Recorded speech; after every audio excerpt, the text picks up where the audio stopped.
Hello and welcome to the Joinery Business Podcast. We're well into February at this point, and you may be wondering whether it's too late to create a new marketing plan or kickstart your marketing for 2024. Well, we've got Tiffany and Clare in from the Marketing Joint to tell you that it's not too late and give you some key advice on how to kickstart your marketing for 2024. When it comes to creating an effective marketing plan, there's some key factors you want to keep in mind. If you're somebody who's done marketing in the past, it's really important to keep note of what audiences your marketing attracted and what marketing worked best for you. But if you're somebody creating a new marketing plan, creating an online presence is really important, as garnering a following and a fan base can sometimes create a lot of potential for new grade A clients. Now, if you're a joinery business owner looking to bring your marketing to the next step, be sure to reach out to us at themarketingjoint.com. If there's anything about today's episode you want to ask or talk about, be sure to jump on over to the Joinery Business Hub on Facebook. Now, without further ado, let's jump into today's episode.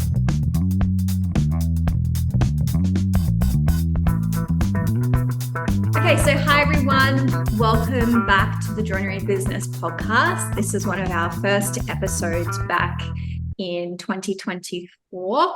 We've got a treat today. We've got Claire from the Marketing Joint, who handles all of our wonderful client marketing strategy. And what we're going to talk about today is why it's not too late to start fresh with your marketing approach in 2024.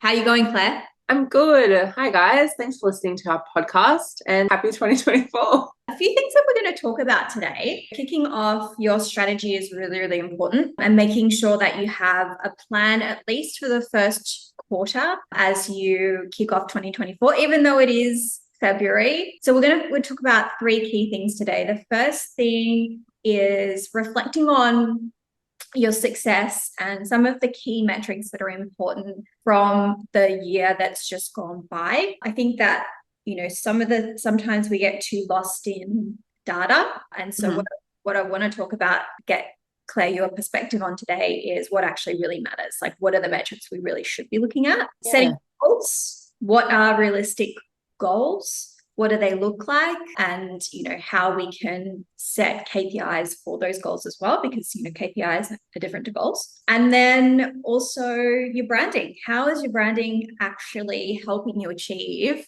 all these things that we've just talked about? So setting goals, achieving those tick boxes for success metrics. So yeah, let's kick it off. Let's talk a little bit about reflecting on the year gone by. Claire, what are some of the things that joinery businesses should be looking at? Yeah, I think looking back at your past is the best way to move forward. So if we're having a look at how your marketing has fared in 2023 and the years prior to that, you'll kind of know what's worked and what hasn't worked. So I think that kind of comes down to what exactly are you looking for? So if we have a look, it doesn't necessarily have to come down just to socials. And like you said, Tiff, it's really easy to get kind of overwhelmed with your data. There's a lot of great insights which you can get from platforms like Meta or your Instagram insights. And you might find a lot of interesting data there in terms of how your posts have gone. But I think something to really, really reflect on is what are the types of people that your marketing has been bringing in? Has your marketing been bringing in people at all? Or have the people that have been interacting with you on a marketing basis more so just family and friends, or people that might have just known about your business from word of mouth? So I think initially reflecting on what are you bringing in first. So the type of client, really, or even the type of audience member that's joining you. That's really interesting that you said family and friends, because small business, shop local, support local. This is such a trend. It's not really a trend, right? Sort of coming back to our core ideas of community. It's something that, is probably going to be a focus on marketing for the year ahead. How do we discern between, who's supporting us with family and friends and what clients we actually want to attract? How do we differentiate between those two? So I think you can have kind of a couple of groups when it comes to this stuff. So obviously if you see, your friends and family are liking the content, or people that you know in your community that they're happy to support your page, that's still an awesome thing. That's still going to help to grow your page. And you never know who that might then bring your content to. But I think something that we can work on is then seeing those kind of silent followers that might be kind of more so towards your ideal client, and making sure that the stuff that we're posting, whether that is on socials or whether that's our website or whether that's through, just collaboration within the community, making sure that what we're putting out there is something that's actually going to speak to them and resonate with them. So what you're really saying is checking that content, that how we're speaking to that particular client, and assessing the metrics of that type of content. Yeah, exactly. If we're speaking from a content perspective, it's something that's really useful is on Instagram or on Meta, you can actually see how it's performing, and you can see the demographic that you're actually speaking to as well. So you can see whether you're reaching more males or females, the towns that they're living in, the age range that they fall between, and it gets kind of granular with it. So obviously, if you're a larger business and you're speaking to somebody that you might work with people that are in multiple states, then that might be something that you're okay with seeing in your demographic. But for example, if you're a Melbourne native and you have a business in Sydney and you can see a lot of your audience is still in Melbourne, then it's something that's probably letting you know that most of the people that are interacting with that content might be people that are your friends and family or that are in that close-knit community. And it's not somebody that's going to necessarily be looking to purchase from your business or a client of yours. I absolutely love this, because what we're now talking about is analysis of data rather than just looking at numbers and metrics. We can get lost in, oh, it got this amount of reach or this amount of impressions. And don't get me wrong, those are really important, but actually coming at it from a granular level, like you said, looking at that piece of content specifically and diving deep into, right, where is the audience? Like if it is all of them are from Melbourne, but you're a Darwin-based business, then there's a massive mismatch in who you're actually talking to. Yeah. And a danger of that, I know we're getting slightly off topic, but a big danger of that is when you're running paid advertisements. You could have launched your business and ran a paid advertisement to try and gain as many followers as you could, being really broad with the targeting, whether you were setting that up or an agency, and just kind of had a spray all effect and tried to reel in as many people as you could. But it's something that we really always say is you'd rather have less people that are really targeted and tailored to your business and the people that you're really wanting to attract, rather than having, say, tens of thousands of followers, but only, a very, very minute part of that are going to be actually people that you are wanting as ideal clients. Vanity metrics, right? It's all about vanity. Yes. How often do we get our clients saying, how can I get thousands of followers, when really 2 of them are going to buy from you? Well, not 2, but a handful are actually going to buy a kitchen off of you. So what's the use of 10,000 followers if nobody's going to buy? Exactly. So I think that's a really good point to start off with in terms of reflection. Is that something that has worked for you, or is that something that hasn't worked for you in terms of your audience? You can also reflect kind of broadly on your marketing strategy as a whole. Have you had any strategy? You might have just kind of been having a spray-all approach of, okay, I haven't posted in a while. Let me just quickly take a couple of photos and get something out there. You could be in a perspective where you've got a website that looks completely different to your socials. It could be that you have no database. You've not been collecting a point to touch base with your past clients or future clients or anyone that's reached out to you in the past. So I think that's something to really think about when you're reflecting on the year that's gone by. What's worked for you? What hasn't worked for you? And how you can access the data around that to kind of get really granular with it and determine what has and what hasn't. Really love that, because one of the things that popped up for a few of our clients in the joinery coach side of things was they were very focused on achieving business goals, and their business goals were really centered around improvements in the business. So improvements in the factory, making everything really more efficient. And what happened was they focused on that so much, which is great because we want to focus on those improvements, but then they had no work to push through. And an efficient factory is great. If you've got no work to put into your efficient factory, then there's no point, So they left that marketing component And marketing is not something that you just go, I'm going to focus on it for 3 months and then it'll be done for the rest of the year. Yeah.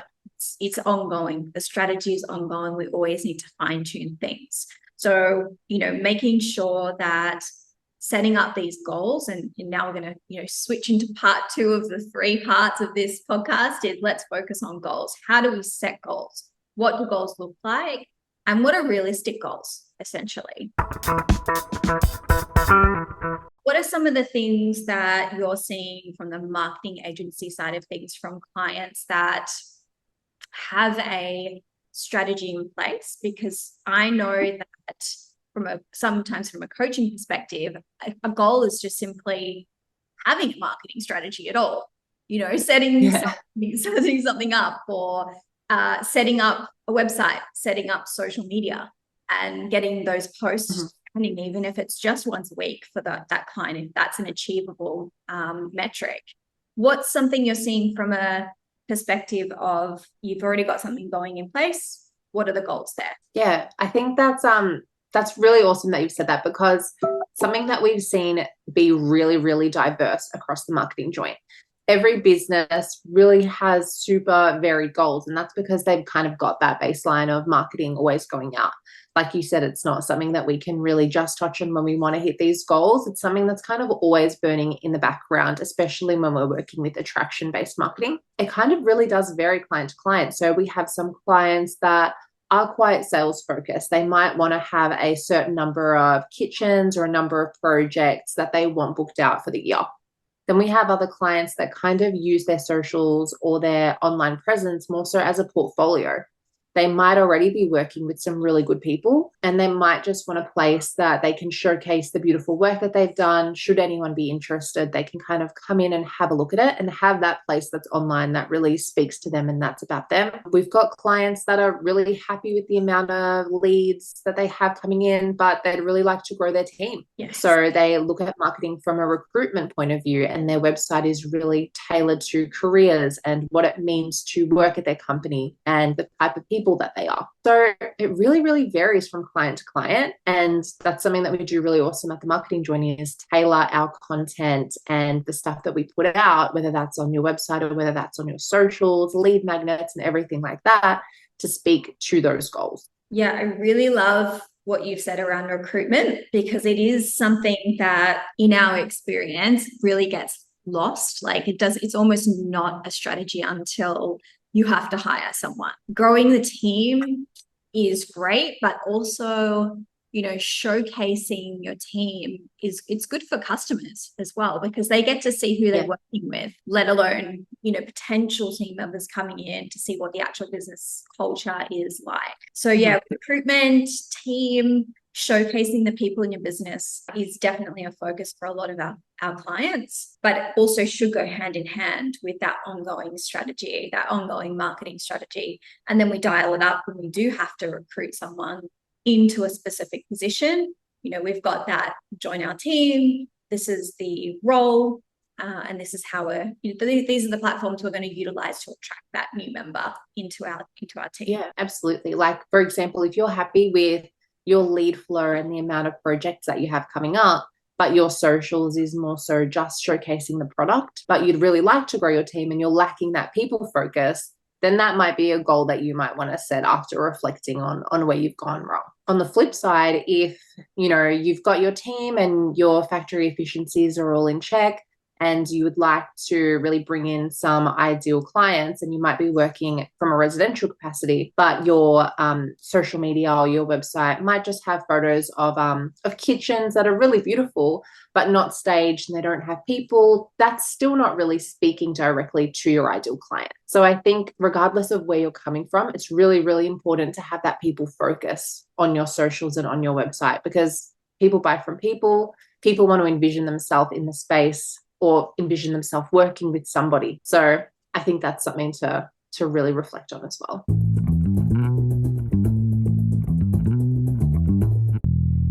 Who's a great client of ours to point to as a good example of content that really speaks to the client? I think I'll use two as an example. So first, and I think I always use them as my example, would be Luna Joinery. I think they do an awesome job of kind of bridging those three things, which we always talk about, which is people, process, and product. In terms of people, Louis is great at putting together videos of himself talking through features of a particular fit out. And he also is great at showcasing his team. They are always sending through incredible team photos, team collaboration, so that we can share that on their socials and across their website. We've got Louis and his team featured on there as well. Same with their product. They are great at staging photos where the kitchen looks lived in, well loved, but still beautiful. They've got videos of people in those spaces as well. So that's something that, really, really can't be understated in its importance on your socials. And then in terms of process, we go through their process in an awesome way across their website. But we also do have those little factory videos and behind the scenes and how that process looks as well. So I think they do it really well. I think another client that does something really well when it comes to recruitment is someone like a Eurofern, who we work with to have awesome team photos, great behind the scenes.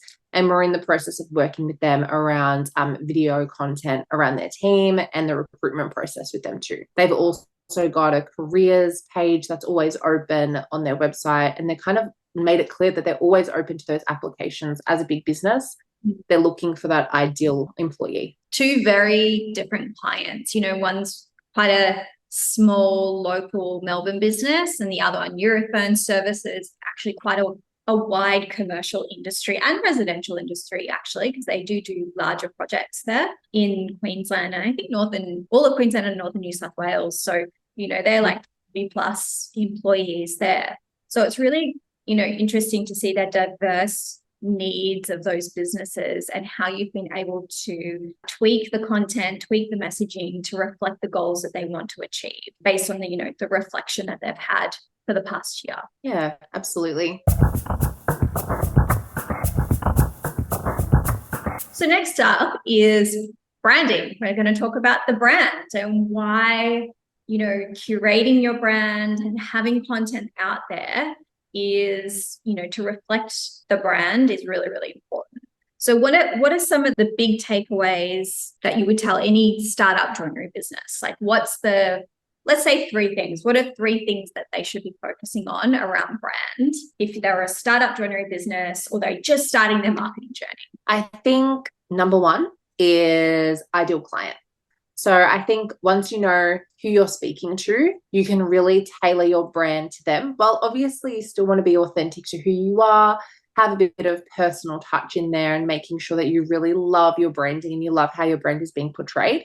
But I think it's really important to firstly think about who's your ideal client in a perfect world, who's going to be buying from your business. Then I think next would be the different channels that you want to reach them across. So once you have them in mind, you might be thinking, okay, let's say I am a residential joinery business. My ideal clients are wealthy families, young couples, people that have a little bit of money and time to invest in a beautiful product.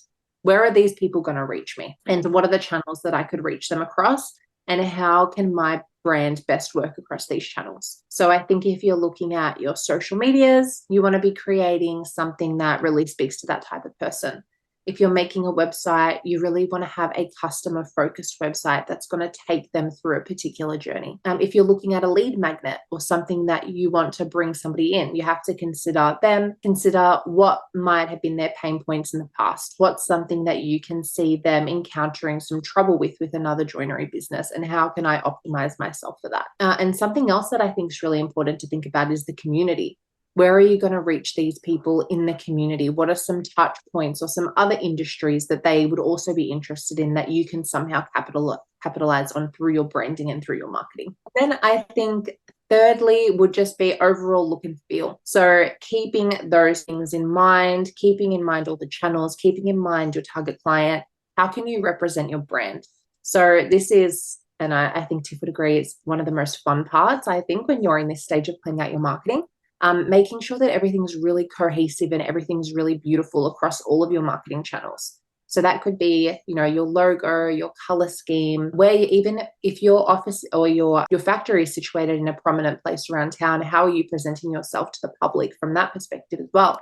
If you've got cars that travel around the state, are they being presented in line with your branding? So I think having that cohesiveness and making sure that your branding is really prominent and really, again, speaks to that ideal client. So if you've got, if you're looking for, like I said, those quite well-to-do families or young couples that are looking for a full home of joinery and your branding is quite outdated and your website is quite outdated, it's not really going to resonate with them. So it might be worth then looking at a rebrand, trying to keep things really in line with what's looking good at the moment, as well as having something timeless so you don't have to keep refitting out your trucks in your factory and your uniforms and everything like that every couple of years. I think it's a really important point that you bring up, because you have to think about the product, right? The product that you're giving these people is a beautiful, if it's residential, it's a beautiful kitchen, a beautiful full home of joinery. You want them to feel inspired by the space. You want them to feel like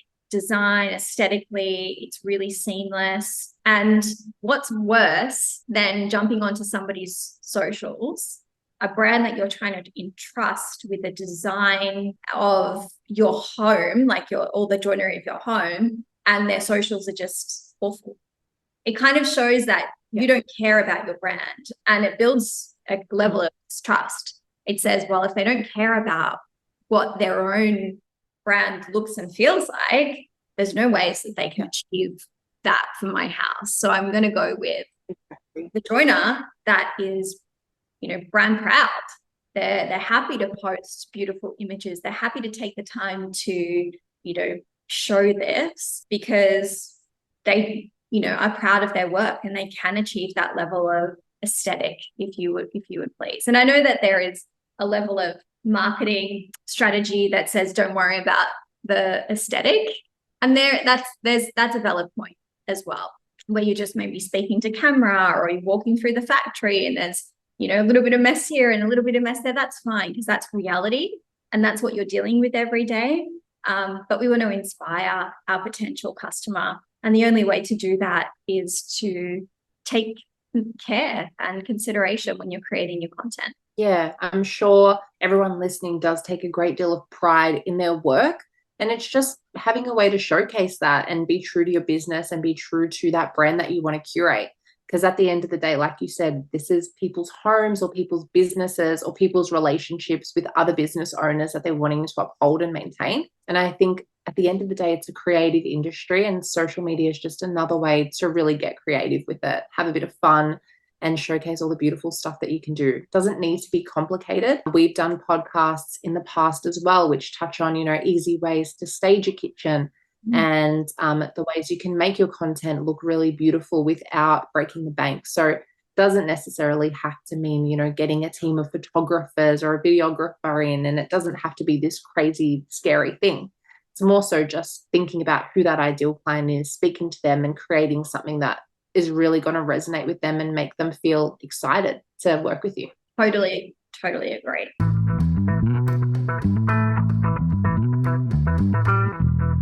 All right, guys. So we've covered brand, we've covered goals, and we've covered reflection. The only thing to do is to wrap up this podcast. I want to thank Claire for joining me on the podcast today. Again, Claire is our amazing marketing manager, team leader over at the Marketing Joint. She takes care of all of our clients' strategy. Absolutely brilliant mind. So please, if you are looking for some really high-level targeted strategies and help for your joinery business in 2024, please, contact us over at the Marketing Joint, and let's have a chat about how we can do that and how we can make that happen for you. Thanks for listening, guys, and we will chat with you soon. See you later.